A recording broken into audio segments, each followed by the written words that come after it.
run the numbers game. Start with counting back from 100 to 1. See how far you go. Like, focus on what you're doing, but don't have your mind succumb to the urges of the pleasures, specifically the pleasures, right? Thinking about her tits or smack, how good it feels when you're smacking her ass, and just like you're feeling everything when you're in there, sort of thing.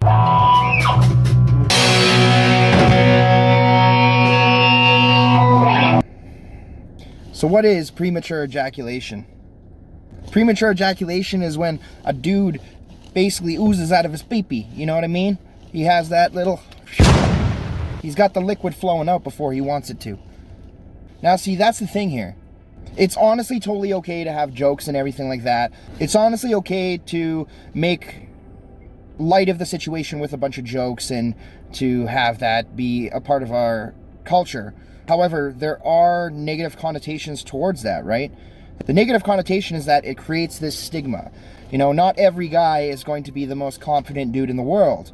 So what you have here is basically a lot of the dudes who are already on the edge of wanting to even talk about, or let alone think about talking about this subject matter, are going to be shied more away into the cave, right? They're going to be backing up a little bit more and a lot more hesitant on whether or not they should be even discussing and exploring this topic. But fuck that. What I'm here to say to everybody who's going through this issue, every man out there who has had experiences, whether it's been from their whole life, or something that has accrued over time in terms of the premature ejaculation, is that it's nothing to be ashamed about, honestly. Like, I know it's a cliche thing. Don't be ashamed about that. Don't be ashamed about this. But in a time and era where we're talking about things like mental health and things that we shouldn't be ashamed about ever, this is more important than ever that we're talking about this subject, right? It's important that we explore this, right? It's actually fascinating to me that we're here in 2021 and there are barely there's not very much out there that is being discussed about this subject. It's that little wishy-washy gray area that nobody wants to dive deeper into, right? Well, I'm just, I get really annoyed and sick of the surface area shit because a lot of the time it comes down to the deeper meaning of things, right? Peel back the layers, find the deeper resonance to what is happening and why things are the way that they are, right? The fact of the matter is, there's really no scientific or any sort of grounded way to avoid this, right? 1 in 3 men experience premature ejaculation. What is premature ejaculation for those who may not know the complete obvious? It's basically when a dude, he's got his little nilly willy and he can't finish when he wants to finish. So essentially what you got here is you got the jokes, lasting the 1 minute man, the 2 pump chump, whatever the hell it is. So basically anytime you're relegated to under 3 minutes sexually, right, in the bedroom, whether you're masturbating or whether you're fornicating with the ladies, fornicating with the dudes, whatever it is, right, whatever your shtick is, that's cool, man. But when it comes to a subject so touchy like this, I really don't understand why it isn't. I think that a lot more people shouldn't be afraid. They should be able to express themselves more publicly without being bashed for it or anything like that. And yeah, of course, I'm all in favor of taking a joke when the joke's coming up, in the movie. You want to, gonna make fun of some dude in some raunchy, raunchy 18A plus, raunchy rated R comedy. You know what I mean? That's cool, but there is that underlying factor of the fact that it just kind of pushes people away, and deep there subconsciously back in the mind you're thinking, or a lot of these people are thinking, okay, well, fuck, I don't want to talk about this. Like, I don't want to be the guy that fucking admits that, I fucking jizz in 2 seconds. I'm just like, it's all out, you know what I mean? I'm not want to be the guy who's like flushing it all out there, but I personally want to be the guy to say, yeah, this happens to me. 1 in 3 times, I would say, on average, this has happened to me. And it has happened to me. It's been something that I've dealt with my entire life, right? Ever since I first started masturbating, having sex, anything like that. That is actually something I've had to deal with, And it's really not a big deal, right? I was even hesitating to to wait on this and to talk about this a little bit later and all that, because back in the day I was thinking about it and I was like, oh, this is something that not a lot of people talk about, but fuck that. It's important that we talk about this, right? It's important if we're talking about men's health and men's mental health and stuff like that too. Obviously with the women, that's important just as much, but particularly in this case, obviously it's specifically geared towards the men. I mean, shit, yeah, frick, you just penis, vagina, this is where we're at. But in all seriousness, there's an ample amount of dudes out there who feel completely torn up and lost. Like, oh my God, I don't even want to talk to the doctor, right? It's just like, I don't want to go to the doctor and have to say like, oh, this is what is happening here, and there's a way to fix this and all that. Like, it's bad enough that they don't even want to go to talk to the doctor, let alone their own friends, or let alone talking publicly like this is an open forum, right? But that's something that needs to be stopped. That's something that, for as much as people want to joke about these things, there should be a serious connotation attached to the fact that this is a severe problem. This is a serious problem. Erectile dysfunction has probably about 3 to 4 times, I believe, as much coverage and support than PE has. That's what they go by, PE, right? Premature ejaculation, PE, whatever. I don't see a lot of this. I don't see a lot of discussion on the matter unless it's like, deep rooted into some like random article online or into some forums or private group chats, that sort of thing, right? So what do we do about this? How do you solve this? What method do I use over the years after being very sexually active and exploring the different boundaries in which I'm able to control and not control? Everyone's always like they're always like, oh, just think about like a horrific event. Think about a horrific event and then it'll all be good. It's like, no, that's not necessarily it, man. People are just throwing that out there.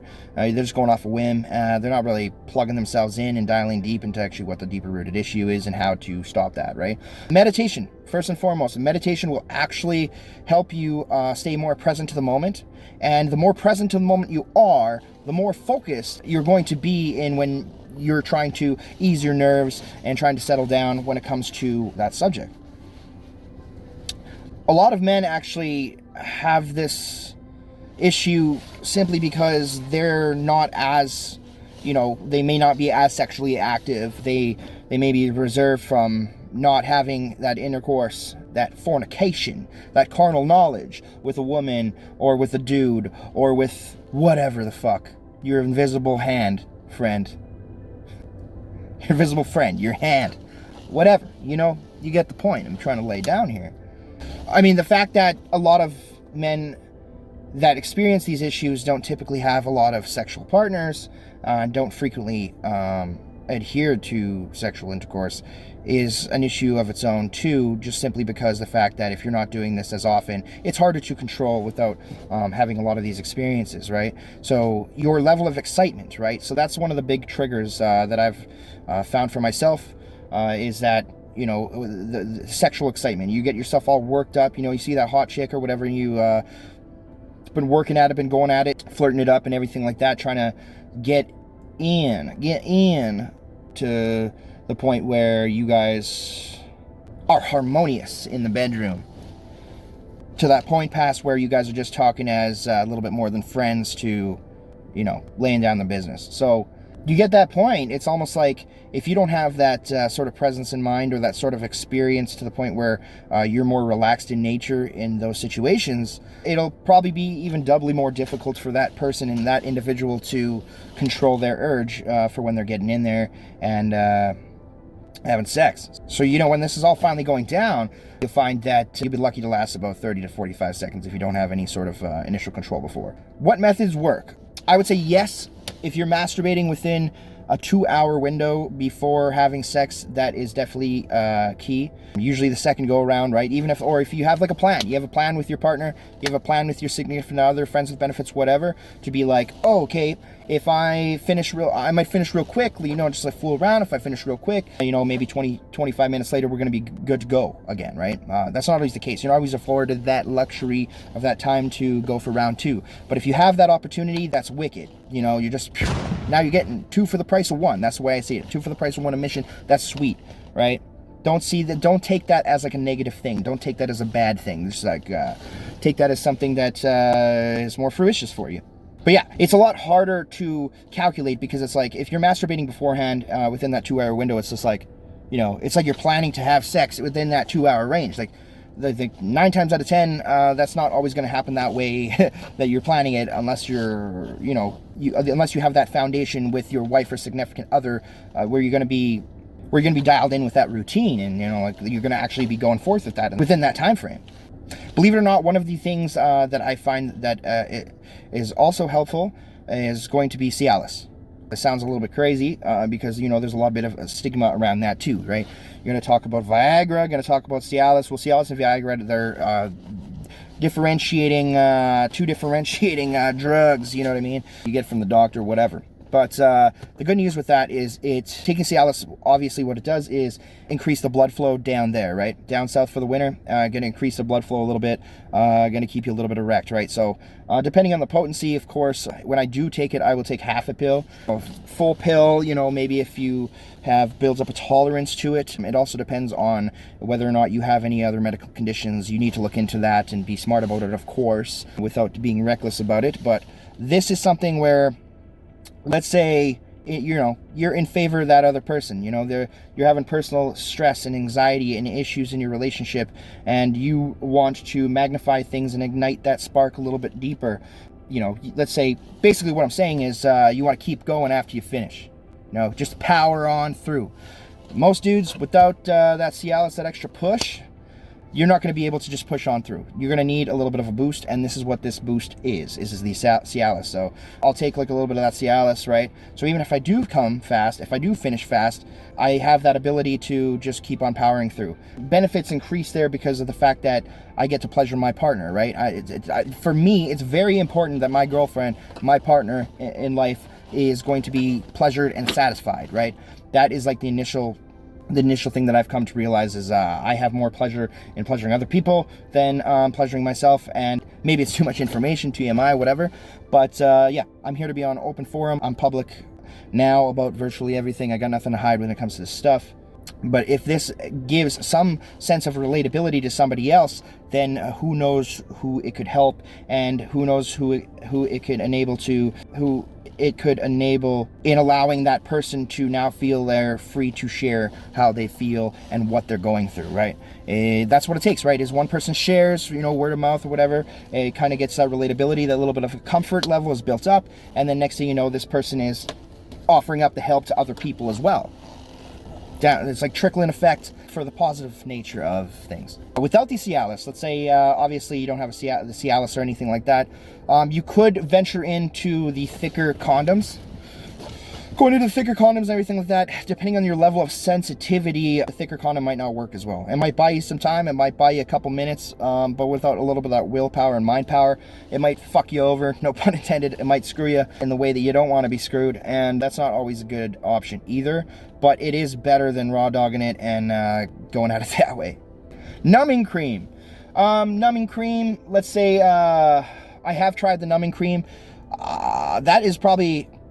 I found that the thicker condoms have actually provided more of a benefit than even the numbing cream has, but it has been a long time since I've actually experimented with that bad boy. With the numbing cream, you kind of put it over you rub it down over your sensitive area there, which is like usually near the tip of the penis, near the tip there, and basically within 5 minutes it has that effect where it just kind of numbs everything down, right? I'm not sure a lot on that subject on what the potency is and like how strong of the cream that you can get in order to, you know, further help you in that situation. But for me, it sort of was like, okay, it's numbing it a bit, but it's like if you've got that idea in your mind where you just want to go in full on and just be like, okay, I'm going to slap this cream on, it's just going to work wonders, magic's going to happen, and boom. Like, no, there still needs to be that mind, right? Your mind has to be in it, right? So the last point that I'm touching on here is basically counting. It sounds weird. It's just like counting sheep, counting stars on the ceiling, you know, like that's the thing. It's like, yeah, you got the glow in the dark stars on your ceiling, or you got like something in the corner. This sounds really fucked up, but it's like retired hockey player jerseys, right? So like each team in the NHL has like a certain amount of players that whose numbers they've retired and put in the rafters. So in my head, I literally say the number, remember the name of that player, and then list off every fucking player from like A to Z, from all A to Z, all the fucking teams. All the teams are just like, it's the weirdest thing. You just got to find your own niche. You got to be in your own zone, right? When you have that window of opportunity to be like, okay, what's going to ease my mind and take my mind off of the focus? Yeah, it sucks that you can't be full on 100% engaged with your girlfriend or wife in that position at that moment.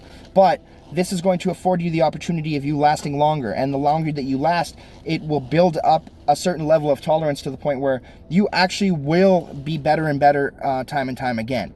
Not every time. There'll be times where, of course, every like 1 in 3 times, you're going to be like, maybe you'll be 30 seconds. But if that 30 seconds turns to 45 seconds, the 45 seconds turns to a minute, it's going to work wonders to the point where you never thought that you could reach those standards, right?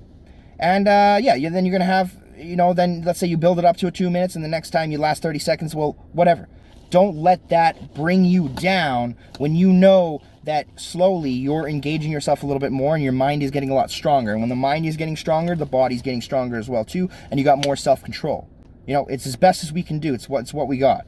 So what I do is I just go off numbers. Even if you have to start by counting through like 100 back to 1, backwards, like 100, 99, blah, blah, blah, and you're doing that obviously in your head, right? So you try to allocate as much focus to the woman, obviously, to your girlfriend or whoever.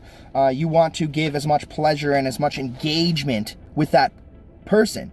The person who's so special to you, or the person that you're just sharing that moment within that moment. If it's a one night stand, whatever it is, I don't judge. But in that moment, you're totally engaged with it. So yeah, this is where the meditation will come in very key. I do have another video as well about the basic meditation here if you're in a hurry kind of thing. But I would suggest just actually practicing full-on meditation, 20 minutes a day for a couple, 2 to 3 weeks to get used to it. But aside from that, even if without the meditation, this actually does provide a lot of benefit. Just run the numbers game. Start with counting back from 100 to 1. See how far you go.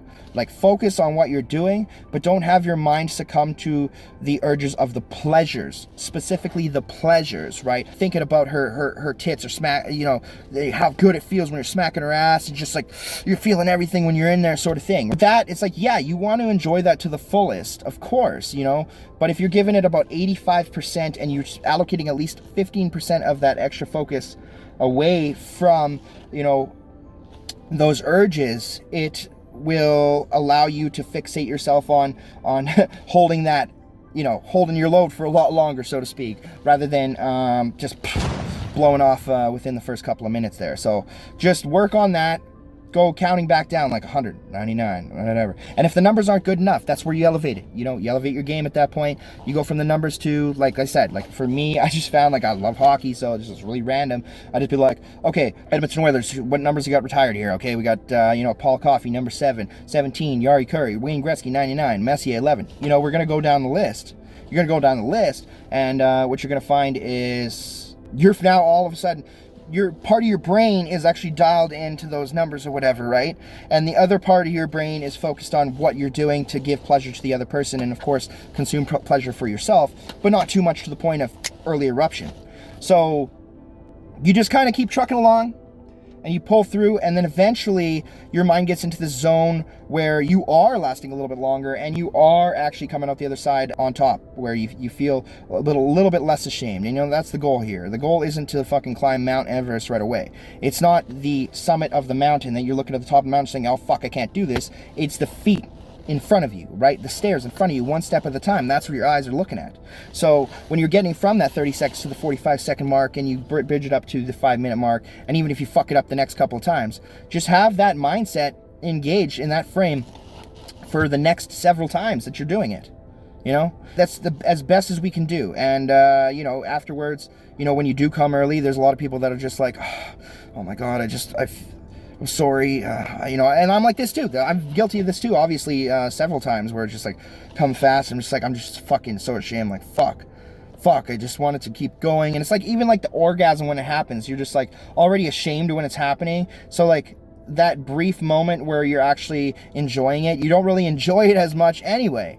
You know what I mean? It's so screwed up. It's like you're supposed to enjoy an orgasm regardless of whatever it is, but like you just become so deterred and you know, chin down sort of attitude towards it. And, you know, you can't blame anybody for that, because that's particularly very difficult. It's a very hard thing to deal with. But if you just say like, hey, hey, you know what? This is what it is, you know. You're just honest with a woman. You're just honest with a girl, and you're just like, okay, you know, sometimes, time to time, this happens, you know what I mean? Like, just right in that moment when it happens, just, you don't have to necessarily be apologetic for it. You could just be like, shit, that's how it is. It is what it is, you know. If she wants to go and make fun of me behind my back, she's gonna go make fun of me behind my back. If she isn't, then that's cool too. But it's just one of those things you just deal with, and you just work through it the next time and time again. So if the numbers doesn't work for you, find yourself a distraction in the room that you're at, like maybe kind of one of those things where you're just gazing over like the CD rack or whatever the frick, you know, the movies on the shelf. You're like, okay, we got Star Wars Episode 1, you know. Just start physically saying those words out loud in your mind, like not out loud, that might be a little bit weird, right? Just in the middle of the moment, just pump it away, and then all of a sudden just, oh, fucking Princess Leia, Jar Jar Binks, you know, like all of a sudden in your head, and you're just saying that out loud, and then this chick's just looking at you like, get off of me, you know what I mean? So, you don't have to take it that far, but you can kind of get what I'm putting down here. Just run through it that way, see where that takes you, and hopefully this brief list of, unfortunately, brief, yeah, and hopefully this list that I gave you here is going to be resonating with you somewhat well and in tune with what you're thinking, and hopefully it makes you feel a little bit better to know that there are other people out there, you know. One in three times that you're having sex, and I share that exact same stat, that's willing to happen, where it's just like 2 minutes or less kind of deal, right? And that's like, dude, 30+% of men go through this. So take solace in knowing that you're not alone with this issue, and that of course medical advancements are coming, and make use of the numbing cream if you feel it works, the thicker condoms, and the Cialis if you have access to it, which is, I find that the Cialis is awesome, because it's like, yeah, even though you finish in that condom or whatever, you know, you finish, you can just keep on going, and it allows more pleasure for the woman as well too, and it's fantastic. But yeah, whatever your method is at the end of the day, whether it's with the counting and whatever the distraction is in the room, just play with those ideals a little bit. Don't be ashamed. Don't beat yourself up about it. This is just something you're gonna just have to deal with. It's better to embrace it and accept it and find ways to deal with it than it is to just, you know, pout, shy away, and back into a corner. And I know it's hard when you feel like you're backed into the wall already, and you just want to shovel yourself into the cave because people are just gonna make fun of you. Well, fuck it. Doesn't matter what those people are going to think. It's just better to explore these options and better yourself, regardless of appeasing everybody else. So with that being said, I hope you're taking some value out of this, and if not, then the info is out here, and it's yours for the taking. So yeah, I'll just keep it real with this. Probably touch on this sometime in the future as well too. Any questions or comments, just leave them down below. Hit the like button on the video if you like what you see. You know, throw me a subscribe click there. Yeah, if you like it. Otherwise, no. The fundamental importance of this is that I hope it brings a little bit of hope and a little bit of support, a little bit of pat on the butt for others out there who are going through this struggle. So thank you for watching. I hope you guys stay real, and I will stay caveman. Oh, and one last piece that I forgot to throw in there, just near the end there, I wanted to go over the methods there of the stop and start and the squeezing, right? The stop and start and the squeezing are great alternatives, of course, as well. Any alternative is going to be great compared to feeling like a disappointment and finishing early. So try those out as well. The stop start, obviously, just like when you feel you're going to come, stop, you know, maybe pinch your partner and then have her stop, and you just have that verbal communication. Communication is so important. Whether you're dialed in sexually or not, you want to be verbal and communicative in that aspect of your relationship with that person. So just do the thing where you just like squeeze it, tense. You can squeeze your junk too, you know, squeeze the junk or whatever. I find that to be not so much as effective, because I feel like I'm extremely sensitive down there at certain times, and then others not, right, of course. But with the stop start, that could be frustrating for your partner as well too. That's why I prefer to use like the methods of Cialis or the number crunching and all that sort of thing. But of course, that's going to help you build up the tolerance and build up that rhythm. And then once you get more comfortable and more relaxed and settled in that situation, it's going to be helping you a little bit further as well. Also, another key point to touch on is don't be afraid of counseling. Don't be afraid of finding the proper help and psychologists or therapists or somebody that you could talk to, or even with a friend or family member that you dearly trust and who you know has your back. Don't be afraid to open up. Don't be afraid to open up to me, to anybody else that's you think might be going through the same thing. There's a lot of books that are starting to slowly trickle out here that you can find just on Amazon or online. It's under the subject matter of overcoming premature ejaculation. I believe that is also a book that's out there, which I have not read, but anything helps at that point, right? So I hope you guys just jump right in and just try to get as much knowledge and growth from this as possible, and not to necessarily paint it such a bad light where it's just a terrible image to the point where it just scares you. You don't even want to have sex anymore, and you just feel absolutely embarrassed and you feel like you're a piece of shit. No, don't take it to that point. Obviously, just embrace it for what it is. Hey, fuck it. This is my issue. This is what I'm dealing with. People can take it or leave it. Just be like firm about the fact that you're going to be like, yeah, I'm going to conquer this shit. I'm going to find a way around it. And I'm going to make the most of this situation, and I will get better. I will find methods. Fortunately enough, there aren't zero methods. There are actually a few to go around, and some that work better or differently for you specifically, rather than maybe how it would work for others, right? So, yeah, take that strongly. Take this information, run with it, and you'll get a lot further than you think. So be proud, have that encouragement. Place that encouragement upon other people as well if you know that they might have the same struggles. Don't be afraid to be open, right? So, yeah, I'll leave you with that. This video is long enough as it is. So, cheers.